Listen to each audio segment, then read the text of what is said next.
right, what fresh hell is this? A first lawsuit of its kind in the latest efforts to punish people who assist abortions in states where it's increasingly criminalized. What? Marcus Silva of Galveston County, Texas, filing a civil suit against 3 friends of his now ex-wife for allegedly helping her obtain pills used to terminate her pregnancy last year. Yeah. The suit, a wrongful death suit on behalf of Mr. Silva's unborn child, alleges that assisting a self-managed abortion qualifies as murder under Texas state law. In a statement to ABC News, a lawyer from a firm representing Silva saying abortion harms not only the unborn children who are killed, but also the fathers who have had their fatherhood stolen from them. Oh my God. So you have this man, first of all, his wife had filed for divorce 2 months before she found out she was pregnant. Okay, so now you have this man who she was divorcing, suing 3 of her friends for helping her get access to mifepristone, okay, to the pill. And he said, it's murder. It's wrongful death, and I'm going to sue because I think she committed a criminal act and her friends helped her do it.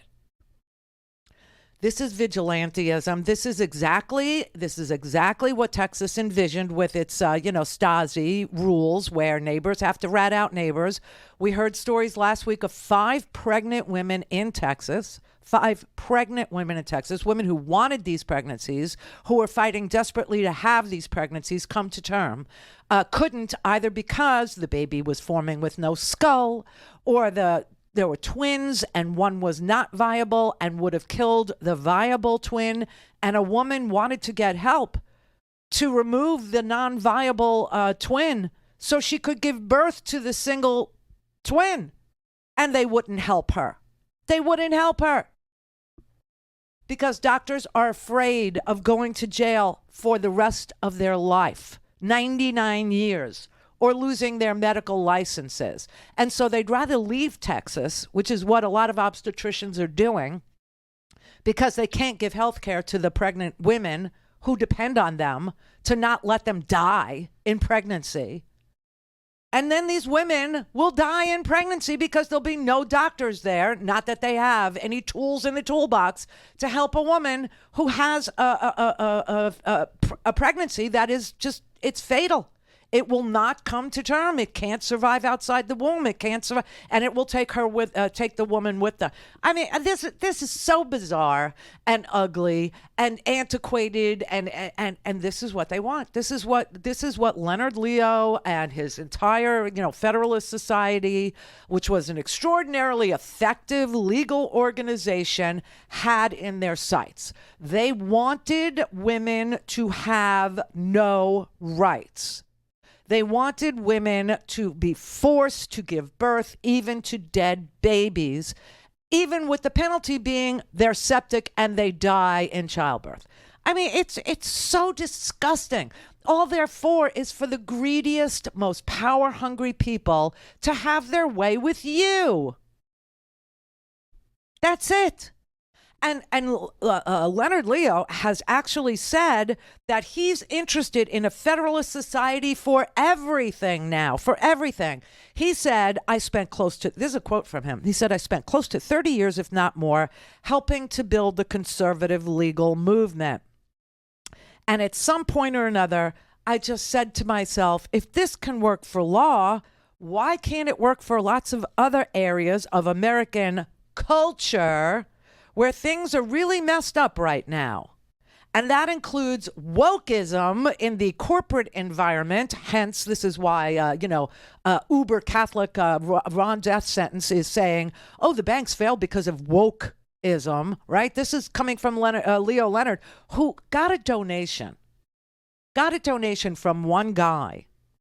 A conservative financier donated last year $1.6 billion to a dark money group that Leo Leonard controls at the behest of Donors Trust and the Federalist Society, who handpicked Neil Gorsuch, Brett Kavanaugh, and Amy Coney Barrett, who all lied under oath, saying Roe was precedent on precedent.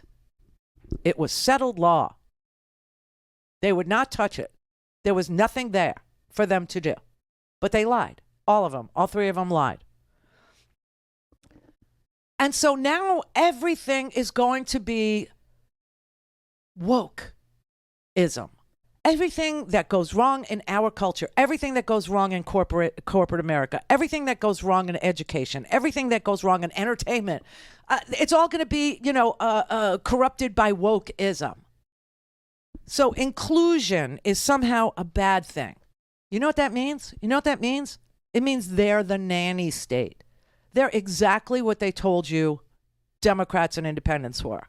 That we were a nanny state because we believed in some sort of stress test for a bank that held more than $50 billion in depositors' money. Because we said women have the right to control their own destinies. Because we said women have the right to choose with whom and when to have a family.